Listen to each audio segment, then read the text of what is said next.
Okay, ladies and gentlemen, it's a Saturday night, about 8 o'clock.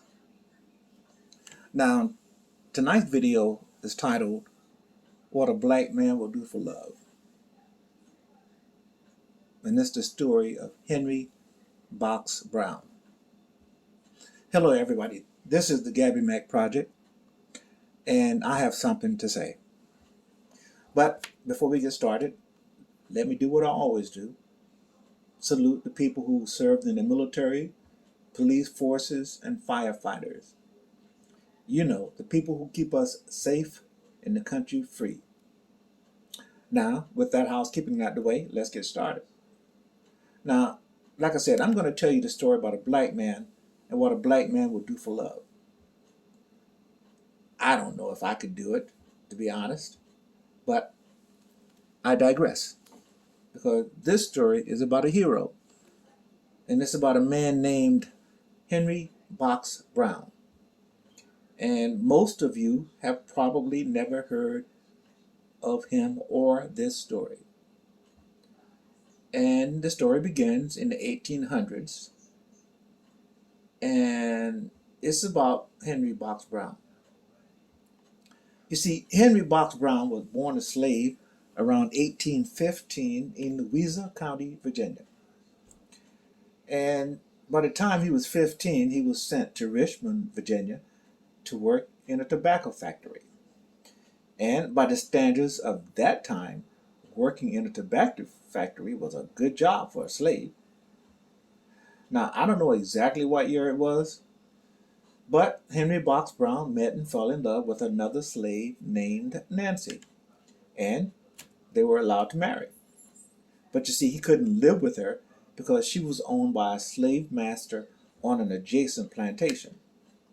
Now, as the story goes, about a year later, that slave owner that owned Nancy sold her to a very cruel couple. And his wife and children were sold several more times before they ended up in the hands of a prospective buyer who offered Henry Box Brown a deal. And what a deal it was. You see, if Brown would pay a portion of Nancy's sale price to the man, he would keep her nearby and eventually sell her back to Brown once he had saved enough money. Now, how could Brown refuse that offer? So, he accepted if he wanted to have any hopes of having a family life with his wife and children. But you see, the new purchaser took advantage of Brown and asked for more money. And you know what? The purchaser ended up selling her and their children anyway. And it's said that she was pregnant with their fourth child when she was sold. Can you imagine how Brown felt when he saw his pregnant wife and three children caged up in a local jail before being auctioned off and marched out of town in ropes and chains with another 350 slaves?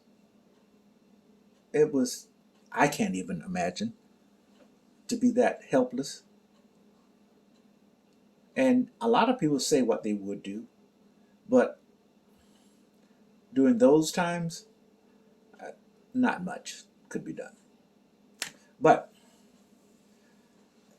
Henry Box Brown, so it said, thought about committing suicide. But instead of doing that, he used his grief as an inspiration to escape bondage and tell the world about the suffering of his fellow slaves. You see, when you've lost the most important people in your life, you're willing to do pretty much anything, whatever it takes. So, Henry Box Brown came up with a scheme. Now, he knew that if he got caught, he would probably be harmed and maybe even put to death. But after months of mourning, he devised a plan. Now you see, that plan would result in him shipping himself to Philadelphia in a box that was 3 feet long and 2 feet wide. Now, that was not going to be an easy task because you see, an adult Brown was 6 feet tall and weighed about 200 pounds. So he had to curl up in a fetal position, and he had only water and a few biscuits to sustain him on that 27-hour journey. But miraculously, he made it. But he was never reunited with his family. Remarkable story. And here's Gabby Mack's 25 cents. His actions illustrate the length a black man will go for love and family. Gabby Mack,